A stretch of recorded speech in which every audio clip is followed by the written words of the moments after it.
नमस्कार। आज मैं आपके लिए लेकर आई हूँ एक ऐसी शानदार एकदम परफेक्ट मोमोज रेसिपी जिसे एक बार बनाने के बाद आप बाहर के मोमोज खाना लगभग भूल जाएंगे। जी हाँ, ये मोमोज स्वाद में इतने लाजवाब, इतने सॉफ्ट, इतने जूसी बनते हैं कि हर कोई पूछेगा कि आपने इन्हें आखिर बनाया तो कैसे। सबसे अच्छी बात यह है कि इन्हें बनाने के लिए आपको किसी महंगे स्टीमर, किसी स्पेशल मशीन या किसी मुश्किल सामग्री की बिल्कुल भी ज़रूरत नहीं पड़ेगी। घर में मौजूद साधारण बर्तनों से ही हम बिल्कुल रेस्टोरेंट स्टाइल मोमोज तैयार करेंगे। अगर आपके बच्चे बार बार बाज़ार वाले मोमोज खाने की जिद करते हैं या आप घर पर कुछ नया और टेस्टी ट्राई करना चाहते हैं तो आज की रेसिपी आपके लिए बिल्कुल परफेक्ट है।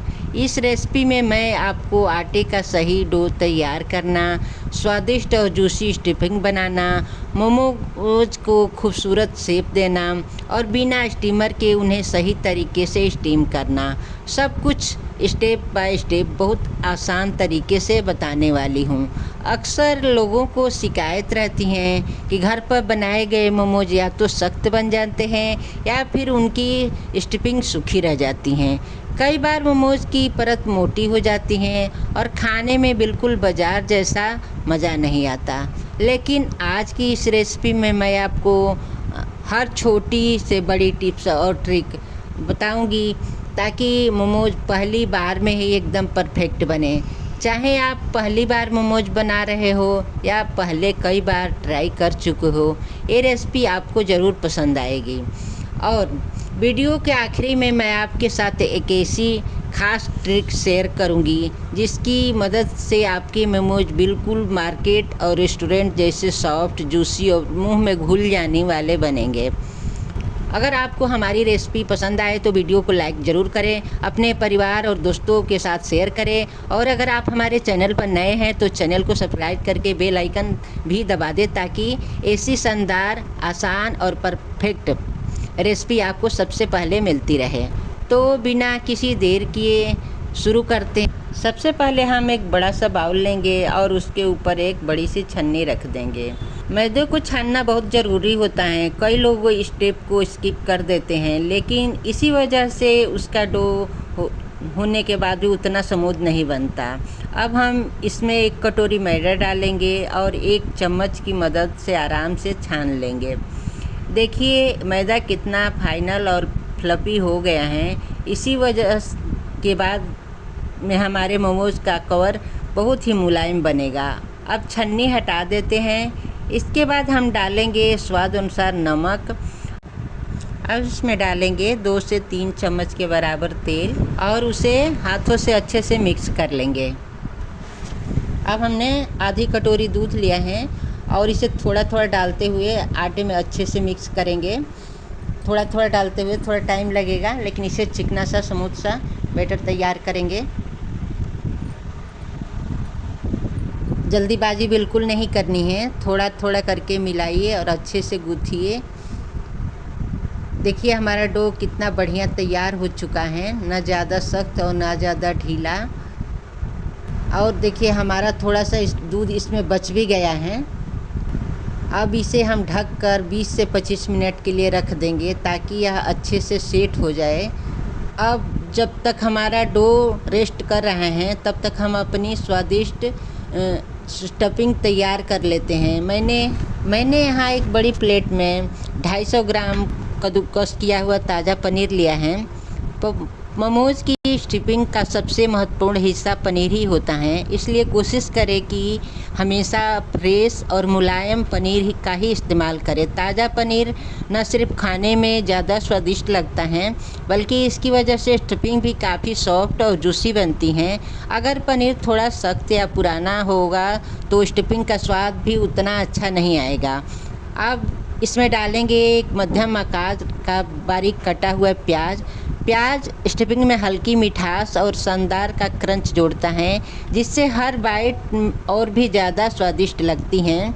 अब इसमें डालेंगे 2 से 3 बड़े चम्मच बारीक कटी हुई शिमला मिर्च न सिर्फ स्टफिंग को रंगीन और कलर बनाती हैं बल्कि इसका हल्का सा मीठा स्वाद भी मोमोज के फ्लेवर को और काफ़ी बढ़ा देता है। अब इसमें डाला है 3 से 4 लहसुन बारीक कटी हुई। अब इसमें डालेंगे 2 से 3 हरी मिर्च बारीक कटी हुई। इसके बाद डालेंगे स्वाद अनुसार नमक। ध्यान रखें कि हम बाद में कुछ मसाले भी डालेंगे, इसलिए नमक को संतुलित मात्रा में ही डालें। अब थोड़ा सा चिली फ्लेक्स डालेंगे। चिली फ्लेक्स स्टफिंग में हल्का तीखापन और एक अच्छा सा टेक्सचर साथ जोड़ते हैं। साथ ही हम मोमोज को एक हल्का सा स्पाइसी टेस्ट भी देते हैं। इसके बाद मैंने इसमें थोड़ा सा ओरिगेनो डाला है। इसके बाद डालेंगे थोड़ा सा पेरी पेरी मसाला। पेरी पेरी मसाला डालने से स्टफिंग का स्वाद बिल्कुल अलग लेवल तक पहुंच जाता है। अब इसमें डालेंगे थोड़ा सा onion powder. Onion powder stuffing में एक अतिरिक्त स्वाद और खुशबू जोड़ता है। अगर आपके पास अनियन पाउडर उपलब्ध नहीं है तो बिल्कुल चिंता मत कीजिए, आप इसे आसानी से स्किप भी कर सकते हैं। इसके बाद आप चाहें तो इसमें चाट मसाला भी डाल सकते हैं। अब इन सभी चीज़ों को एक चम्मच की मदद से धीरे धीरे अच्छे से मिक्स कर लेते हैं, ताकि सारे मसाले और सब्जियां पनीर के साथ अच्छी तरह से मिल जाए। इस समय स्टफिंग की खुशबू इतनी शानदार आ रही है कि इसे देखकर ही खाने का मन करने लगता है। अब इसमें डालेंगे मोज़रेला चीज़। इससे हमारे मोमोज बहुत ही चीज़ी और टेस्टी बनेंगे। आप अपने स्वाद के अनुसार कम या ज़्यादा भी कर सकते हैं। अब एक चम्मच की मदद से इसे अच्छे से मिक्स कर लेंगे। आप देख सकते हैं कि स्टफिंग अब कितनी क्रीमी और परफेक्ट दिखाई दे रही हैं। अब देखिए हमारी स्टफिंग बिल्कुल तैयार है। अब हमारा डो भी अच्छी तरह से रेस्ट कर चुका है। रेस्ट करने के बाद डो की टेक्सचर में कितना फ़र्क आया है ये आप देख सकते हैं। अब एक लोई उठाएंगे और इसे अच्छे से बेलना शुरू करेंगे। मोमोज बेलते समय एक बात हमेशा ध्यान रखिए कि इसका किनारा हल्का पतला और बीच वाला हिस्सा थोड़ा मोटा होना चाहिए। बहुत से लोग पूरी शीट को एक जैसी मोटाई में बेल लेते हैं, लेकिन यही सबसे बड़ी गलती होती है। जब हम स्टफिंग भरते हैं तो मोमोज को फोल्ड करते समय किनारों पर कई परतें पड़ जाती हैं। अगर किनारे मोटे होंगे तो मोमोज खाने में कच्चे या ज़्यादा चबाने वाले लग जाते हैं। अब तैयार की हुई शीट के बीचों बीच में एक चम्मच भरकर अपनी स्वादिष्ट पनीर वाली स्टफिंग रखेंगे। ध्यान रखिए कि स्टफिंग की मात्रा संतुलित हो। और सबसे मज़ेदार स्टेप आता है मोमोज को शेप देना। इसके लिए किनारों को एक तरफ से पकड़कर छोटे छोटे प्लेट्स बनाना शुरू करेंगे और धीरे धीरे उन्हें दूसरी तरफ मोड़ते जाएंगे। अगर शुरुआत में प्लेट्स बनाना मुश्किल लगे तो चिंता मत कीजिए, थोड़ी प्रैक्टिस के बाद ये बहुत आसान हो जाता है। देखिए हमारा पहला मोमोज कितना सुंदर तैयार हुआ है, बिल्कुल मार्केट स्टाइल साफ़ सुथरी फोल्डिंग के साथ। अब इसकी शेप भी एकदम प्रोफेशनल लग रही हैं और स्टफिंग भी अच्छी तरह अंदर सील हो गई हैं। अब इसी तरह एक एक करके सारी लोइयों को बेल लेंगे, उसमें स्टफिंग भरेंगे और सुंदर मोमोज तैयार कर लेंगे। देखिए हमारे सारे मोमोज तैयार हो गए हैं। अब हम एक कढ़ाई लेते हैं, इसमें पानी भरकर गैस पर रख देंगे। जब तक पानी गर्म हो रहा है तब तक हम एक प्लेट लेंगे, बर्तन उस पर बेकिंग पेपर लगा देते हैं। अब एक एक करके सारे मोमोज रख देंगे। मोमोज के बीच थोड़ा सा गैप ज़रूर रखिए, क्योंकि स्टीम होने पर ये हल्के फूल जाते हैं। अगर इनके ऊपर हल्का सा तेल ब्रश कर देंगे, इससे मोमोज सूखेंगे नहीं। देखिए पानी अच्छी तरह से उबलने लगा है। अब सावधानी से यह बर्तन कढ़ाई के अंदर रख देंगे, फिर इसे ढक्कन से कवर कर देंगे। अब इन्हें लगभग 20 से 30 मिनट के लिए स्टीम होने देंगे। तब तक हमारे मोमोज स्टीम होकर तैयार हो रहे हैं, तब तक चलिए बनाते हैं एकदम बाजार जैसी लाल तीखी और स्वाद से भरपूर मोमोज चटनी। इसके लिए मैंने लाल 4 बड़े टमाटर लिए हैं। अब इनके ऊपर चाकू की मदद से दोनों तरफ से कट का निशान लगा देंगे। ध्यान रखिए टमाटर को पूरा नहीं काटना है, सिर्फ ऊपर से हल्का सा कट लगाना है, ताकि उबालने के बाद इनकी छिलके आसानी से निकल जाए।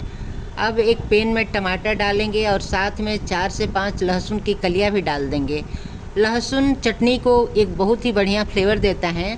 अब इसमें इतना पानी डालेंगे कि टमाटर अच्छी तरह से पानी में डूब जाए। इसके बाद गैस ऑन करके एक मध्यम आंच पर 8 से 10 मिनट तक उबलने देंगे। टमाटर को उबलने से उसका कच्चापन पूरी तरह ख़त्म हो जाता है और चटनी का स्वाद भी काफ़ी ज़्यादा बढ़ जाता है। अब गैस बंद कर देंगे और टमाटर को पानी से निकाल कर थोड़ा ठंडा होने देंगे ताकि इन्हें आसानी से हाथ लगाया जा सके। इसके बाद इनके छिलके उतार लेंगे।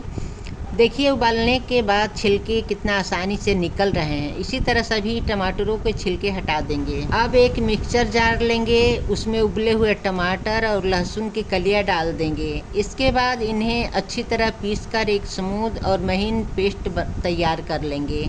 अगर आप चाहें तो इस स्टेज पर थोड़ा सा उबला हुआ पानी भी डाल सकते हैं। देखिए हमारा टमाटर और लहसुन का स्मूथ पेस्ट तैयार हो चुका है।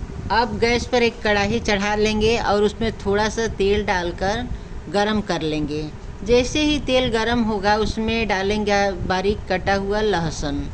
धीमी आंच पर भुनेंगे। लहसुन को तब तक भूनना है जब तक उसका रंग हल्का सुनहरा न हो जाए और उसकी खुशबू आने लगे।